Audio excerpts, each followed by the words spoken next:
Greetings. I hope everybody, or wish everybody a belated Merry Christmas and a belated Happy New Year. I apologise that this video has taken such a long time to produce and upload. I wish everybody a prosperous 2022, and I certainly hope that it is better for you than what has been going on in this country for the past couple of years. In having said that,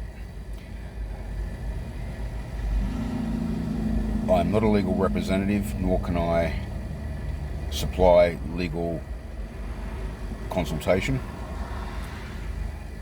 These videos, tutorials, call them what you will, are purely for educational purposes only.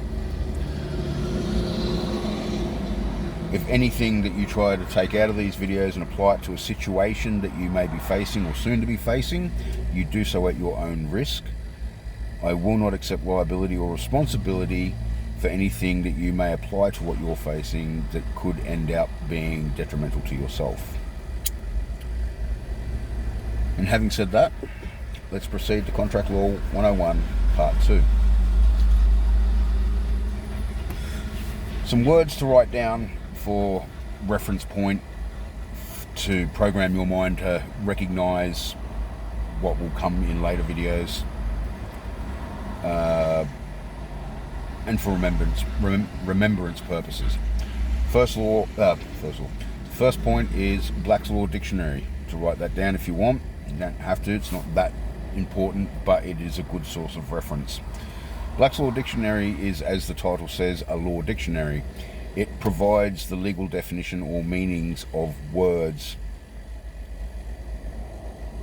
Pure and simple. There's another book called Bouvier's. There's a few others that I'm aware of, but I predominantly use Black's Law Dictionary for my research, and I found it suitable, and so I didn't bother with the others. It's up to you which book you want to use. Most of them pretty much all align with themselves or each other, but I use Black's Law Dictionary. Another word to write down for remembrance or point of reference is the word register, and that word's going to pop up very shortly. Now, the word register means, or its legal definition, its meaning, is to relinquish title ownership of. That's what the word register means in Black's Law Dictionary. It certainly did in the first edition of Black's Law Dictionary, and I believe they have omitted the word, which means they haven't reprinted it in later versions. So just be mindful of that if you obtain the most recent version of Black's Law Dictionary, do not be surprised that you cannot find the word register. And the reason they've omitted it or not put it back into print is because they were finding in a court of law that it screws the law up. Okay? So basically what they're trying to do is keep us dumb so we don't know how to defend ourselves when they are, pardon the way I put this, screwing us over in a legal aspect.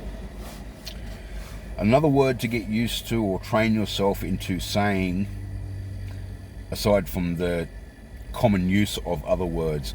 The common use of other words is born or birth, even though birth pertains to maritime law.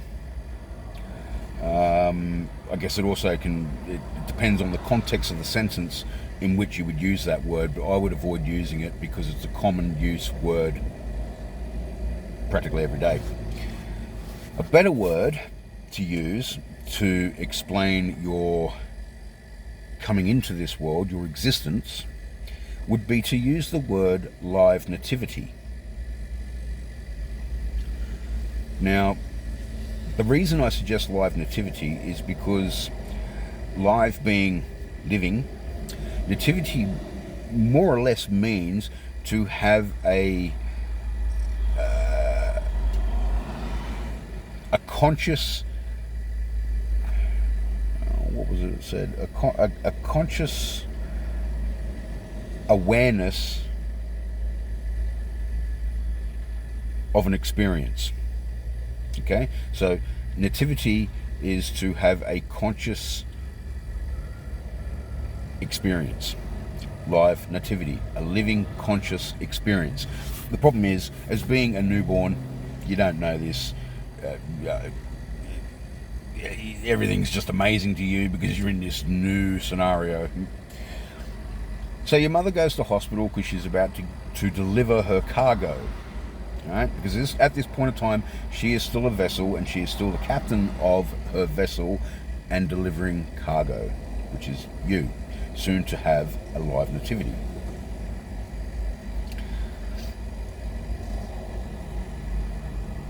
And so your mother gives birth, you have a live nativity. But the problem with it is, at that point, the moment you are born, the moment you have your live nativity, two things happen. One is your mum is no longer the ship's captain or the captain of the vessel, as she has delivered her cargo, and the cargo has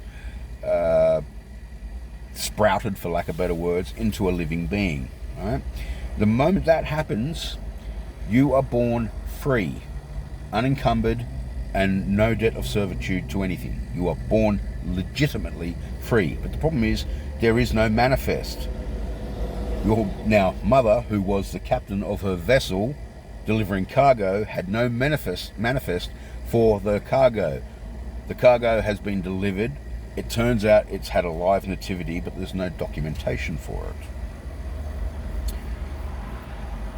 Now, after a couple of weeks in hospital, your mum is sent home with her newborn child, and you both go home. And a couple of weeks after that, maybe a month, just depends, your parents receive documents from the government, or a government department. To be point specific, your parents receive documents from the child's births and deaths department. Okay? Now,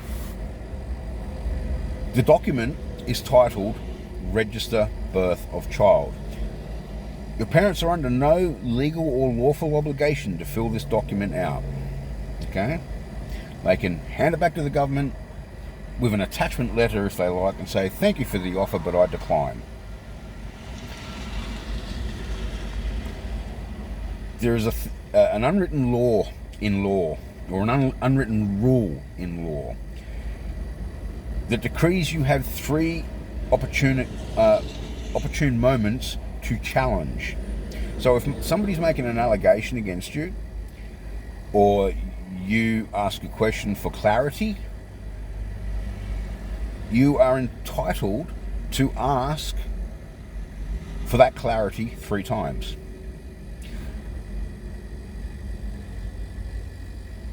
Now, with the documents presented to your parents, register childbirth, keeping in mind register means to relinquish title ownership of. The first thing about this, from your perspective at the age you are at now, it's not your parents' fault that they don't know what the legal meaning of the word register is, because it's not taught in any school. It's not a part of the educational curriculum.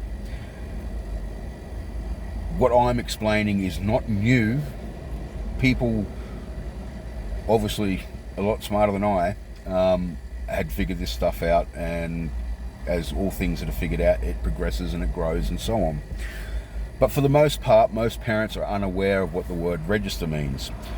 So when they receive these documents, register childbirth, to your parents, there doesn't appear to be anything sinister by it. But the fact that you now know what the word register, or its legal definition, means, you instantly recognise, oh, that's pretty nasty.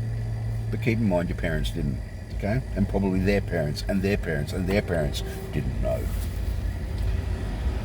So that's the first sinister part of the registered childbirth doc, there in bold black writing. On one side, being father, it asks for his details: name, date of birth, occupation. On the mother's side, Because your mother's no longer a captain of a vessel, she is legitimately a mother because she has delivered a live child. She is legitimately a mother. And on her side of the documents, it's similar to the father's side, however, there is one exception. They ask for the mother's maiden name. Now, that may not seem as... well, what's the issue with that? On face value, there's not, but there actually is. Because you see, there's a thing in... how can I put it? I'm not sure it goes back to kings and queens, but it quite possibly does, so I'll use that as a base reference as an example. I don't know if it did or does, but that's what I'm going to use. The thing about mother's maiden name, as far as registered child birth docs is concerned, is that it's depicting, that between the two parents who are going to be providing details for the newborn child, it's depicting that the newborn child was born out of wedlock. Right? Because they're asking for the mother's maiden name, not the mother's married name. Right? And it has been decreed, certainly back as far as kings and queens, that any child born outside of wedlock is deemed or decreed to be a bastard child. So this is why the documents are specifically worded in the manner they are, mother's maiden name. They certainly used to be. I can't say so much now because a lot of people, or a fair amount of people, are woken up to this sort of stuff and they're trying to figure out ways to get around this problem. And whilst it may not seem a problem because you are unaware of it, believe me, it's a problem. So, by inference of mother's maiden name is a declaration that the child is born a bastard child, it's born out of wedlock. Now we know that with 7.8 billion people on the planet, it is impossible for every one of those 7.8 billion people that they were or are bastard children born out of wedlock. It's a physical impossibility. Okay? So we know it's a bit of bullshit, which means there's something sinister behind why they want to do it that way. So anyway, unbeknown to your parents, they fill out the document, they sign it, and I'm trying to avoid explaining this little bit right now, but I don't want to explain it in other videos because it means I'll have to jump back to this segment of the video. So I'll do a brief explanation on it now. Every time you sign your name on a document, you are attesting, which means you are agreeing, you are submitting oath that every word on that document is true, complete, concise, and not misleading. Alright? So when your parents, either your father or your mother, doesn't matter which one signs it, when they sign it, they are attesting to that the information on the registered child birth docs is true, complete, concise, and not misleading. And straight off the bat, pardon my French, that's bullshit. Why? Because chances are highly likely you weren't born out of wedlock, and if you were, okay, fair enough. But if you weren't, it's decreed that you're born out of wedlock and therefore a bastard child because the document states, or at least used to, mother's maiden name. Now, do I explain this first or do I go through the process of what the government does? Excuse me. Alright, I'll continue with the process, but I'll come back to with an explanation that I can absolutely attest to. So, unbeknown to your parents, they've instantly abandoned you, okay? Keeping in mind that you are born free, unencumbered, with no debt of servitude to anybody. And you also don't have a manifest to indicate who you are. So because your parents unknowingly, unwittingly abandoned you by register child birth docs, the government comes along under maritime law, sees this vessel, you, even though you're not cargo, you're a living entity, but still lost at sea, because they're doing it under maritime law, they claim you under or they capture you under salvage rights. And this is where the process goes of, as I said before in part 1, if you capture a vessel, X amount of time goes by, and if nobody makes a claim on that vessel, you can then make a claim and take ownership of that vessel. So the government does exactly the same thing. Your parents unknowingly, unwittingly abandoned you. Government comes in, behind the scenes, naturally, sees this vessel lost at sea, captures that vessel, holds it for a week or so. Nobody comes forth saying that vessel is mine, and therefore the government then claims it. Okay? And at that point, when the government claims it, you are on the process, or the starting process of being chattel of the government. Right? Their stock, if you like. Now, what happens at that point is that the government recognises it's ill-equipped to raise children. They simply are. They're ill-equipped to raise children. Government departments, ill-equipped to raise children. This is why when docs come along, take kids away from family, they hand them to other parents. Why? Because government's ill-equipped to raise children. But the government doesn't want to own you. The government just wants to control your day-to-day affairs. Now, the reason I said affairs and not business is because that's another word that you need to get out of the habit of saying. As some of you may have done, copper comes up to you and says, "What are you doing here?" You know, "I'm minding my own business." Bad manoeuvre. Unknowingly to you, you've just engaged or offered to engage in contract law. I'll get to that in later videos. But for now, you don't mind your own business. You are minding your own affairs. It's quite a succinct word, and it has a quite succinct meaning. It can't mean anything else. Your affairs. Okay? Picture it, if you like, as a hypothetical that you're dating or seeing many people. They are called affairs. You don't sit there and go, "Oh, I'm dating and seeing many businesses." They're affairs. Why? Because affairs is personal. It's not public knowledge. Okay? So, the government comes along, claims his vessel lost at sea, hands the parents back the child, even though you haven't left the house. This is just a figure of speech, for example, or as an explanation. And that also strengthens and enforces the misconception or the deceit regarding the registered child birth docs. Okay? Because the government hasn't personally snatched you away from your parents. They've just claimed your soul, for lack of better words. But they've allowed you to stay with your parents. So your parents can raise you, but they want to control your affairs. Okay?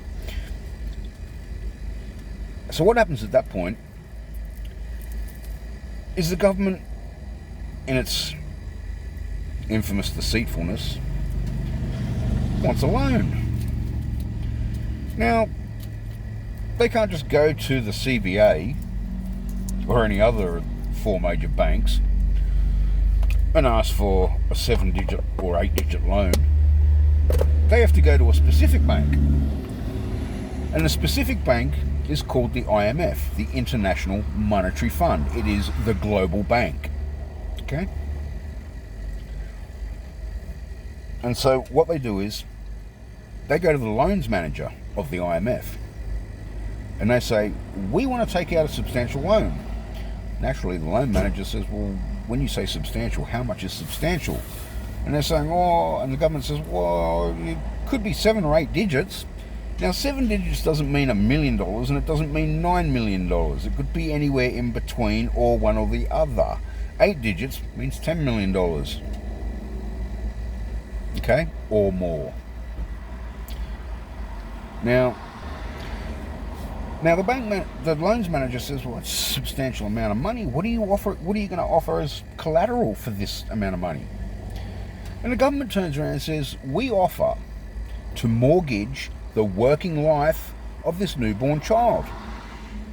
And which newborn child are they talking about? You. Because they're holding the registered child birth docs that your parents filled out, which rendered you abandoned instantly, and they claimed you under salvage rights. So then they can control what you do with your, in their version, business, in your private version, affairs. All right?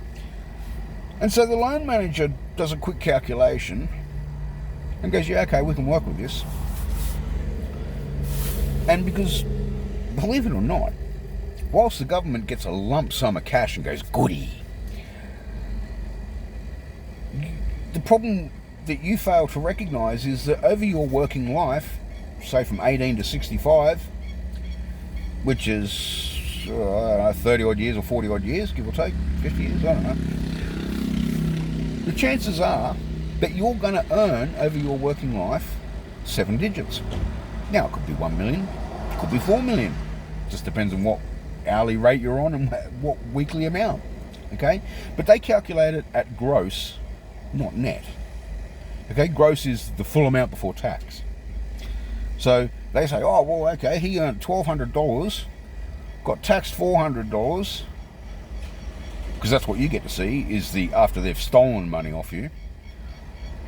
And so $1,200 a week, 52 weeks a year, yeah, that's, I don't know, about 60 grand over 65 years. If you happen to work all your working life with the one company, you've earned 7 digits. But you didn't see it in a lump sum, you've seen it over a progression of decades. Okay? So believe me, work out how much you think you have earned from the time you started work to current, or till you stopped work. So the government's just got this big wad of money. And now the government has a twofold problem. One is, the government's got to pay back this loan, plus interest. Now, just a sideways step here, the government doesn't have money. It never has, and hasn't since 1937. The government, every government in Australia, since 1937, as a nation as a whole, has been bankrupt since 1937. The Great Depression, I think, happened in, 1933 or something like that. Oddly enough, same year, the United States went bankrupt. Australia goes bankrupt 4 years later, after the United States. Now, what's even more astounding in coincidence is that one of the acts that the ATO uses, and I know this for first-hand personal knowledge because they threw it at me, the Tax Assessment Act of 1937. Now, isn't that just marvellously convenient that the country, Australia, as a nation, goes bankrupt in 1937, and within that same year, an act is invoked on taxation. Tax Assessment Act 1937, that's what they threw at me. Okay? Now, I was born in 1970. This act was invoked in 1937. 33 friggin' years this bloody act had been running around for. Hell, this act was invoked before my father was born. He was born in 41.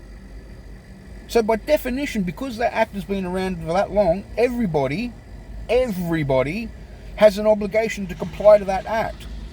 Now, there's no consideration. What has the ATO offered consideration to you regarding that act and your obligation to comply to it? Nothing. Where has been the meeting of the minds?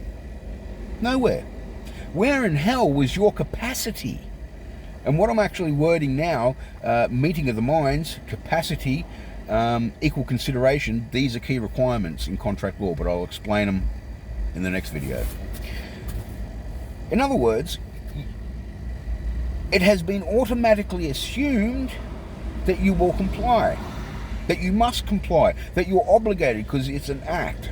Now, the problem with an act is that, certainly as far dating back as 1937, an act is a colour of law, not a law itself.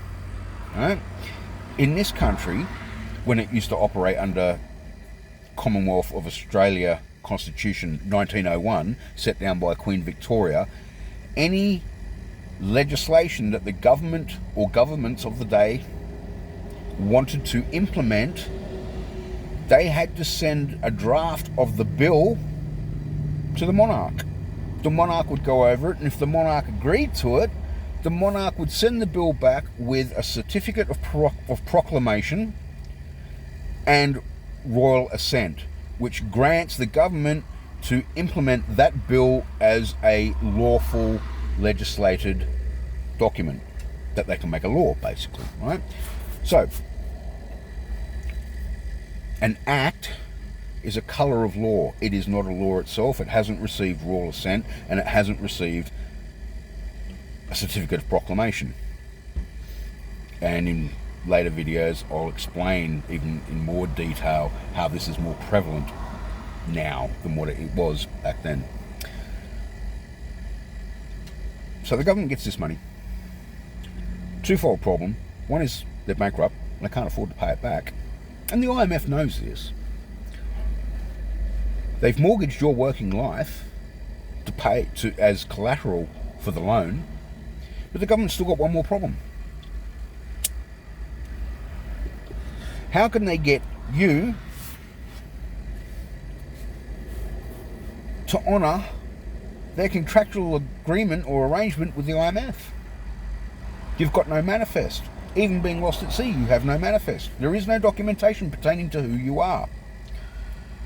And this is where your parents receive what is forgiven under assumption to be the birth certificate because it's titled birth certificate, but it's also a death certificate. It's just that death certificate has been omitted from it. In other words, it hasn't been printed on the document. So for most people, it's a birth certificate. Now the thing is, how did this come about? Well, the government had to make a manifest. Long and short of it, they had to make a document for who you are. Now this is where the opportunity for the second challenge by your parents comes about, if they were aware. The birth certificate comes back, father's name, mother's name, and your name.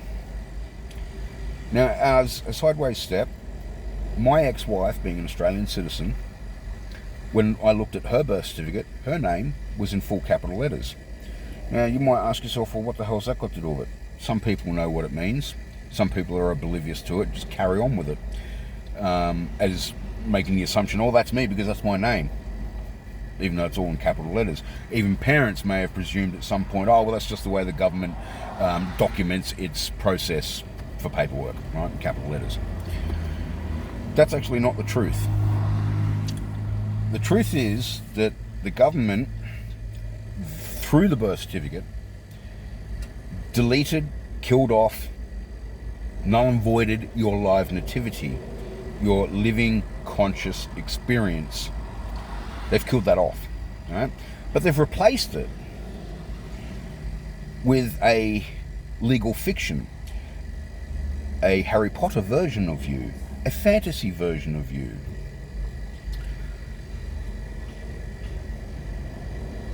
And what it is actually called, what this artificial entity is actually called, is the government securitized entity. Now in law, the law states, you can only own and control what you create. Now you didn't create a legal copy of you, or a deceased copy of you. Excuse me. You didn't create a legal fiction of you.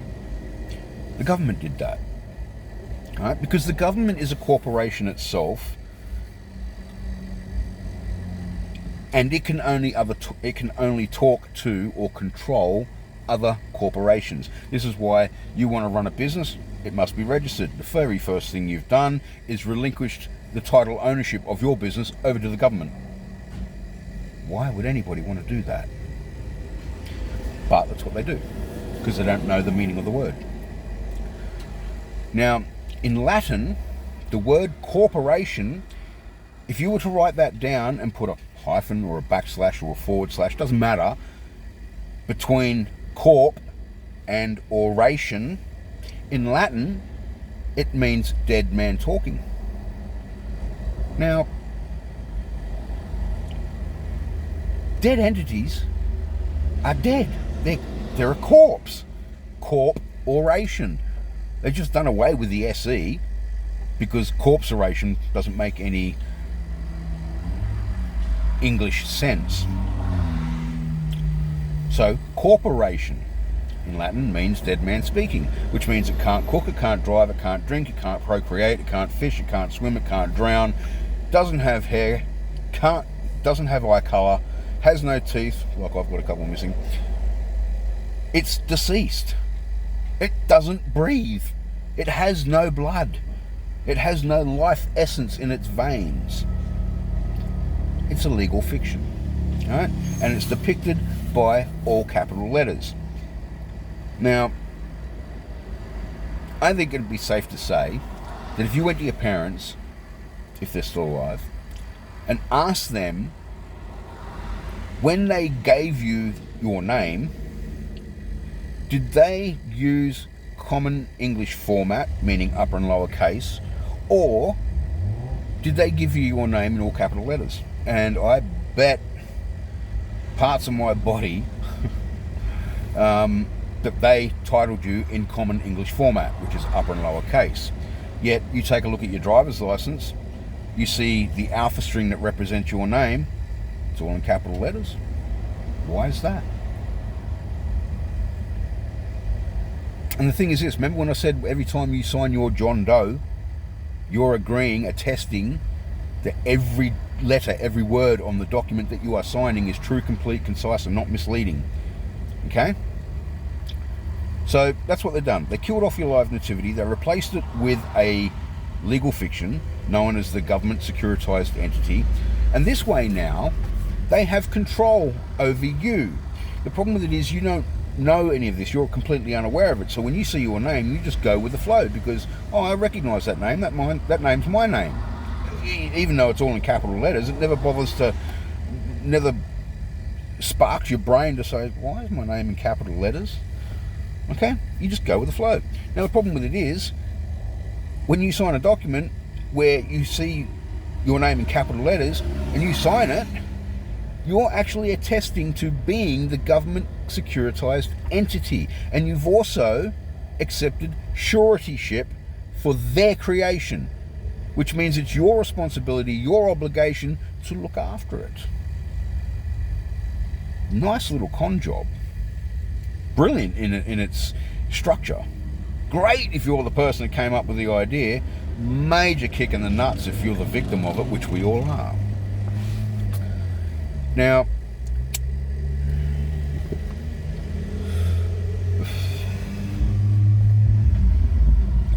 your parents have received the birth certificate. Okay, this is who you are. You get an education, if you can call it that, regardless of what level you ascend to in your schooling years. Whether you go all the way through to year 12 and tertiary college after that, or whether you drop out at year 8, it makes no difference. The education is the same. It's full of shit, and you're not taught what you need to know. You're taught bullshit that is useless, except for some aspects: English, maths, and maybe science if you want to learn how to blow shit up. Other than that, geography. Who gives a damn what another country or nation looks like? Pretty much all nations have hills and valleys. There's not one country on the planet that doesn't have a hill or a valley on it somewhere. So what is the point of geography except to say, oh yeah, Italy's that funny thing that's shaped like a boot? Big deal. How's that going to help you in life? It's the same as algebra. Unless you're going to go into the 3D rendering business for making games, there is nothing in life that you can apply algebra to. It's a useless thing that they make you learn. So, what do they teach you in high school? Nothing but utter useless bullshit except for 3 topics to keep you in a dream state, if you like, of this is how the world works. utterly crap. They've pulled the wool over your eyes.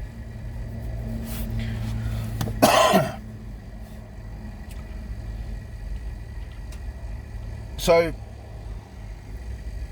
you'd be kicking yourself now, seeing as though I've just explained, well, you signed your name on that document, you didn't know about the capital letter version of you, the make-believe version of you, and you've signed it, which means you've agreed to being that artificial entity, and you've also accepted suretyship for it. And that pretty much concludes Contract Law 101 Part 2. Because everything from the end of this to the next one is going, or Part 3 is going to explain paper contracts and verbal contracts, and yes, the two of them do exist. The only difference is the key requirements that are required to be adhered to in paper contracts, and not all the key requirements are required in verbal contracts. But that's to come next in Contract Law 101 Part 3. Until then, keep safe, take care, love one another, and see you soon.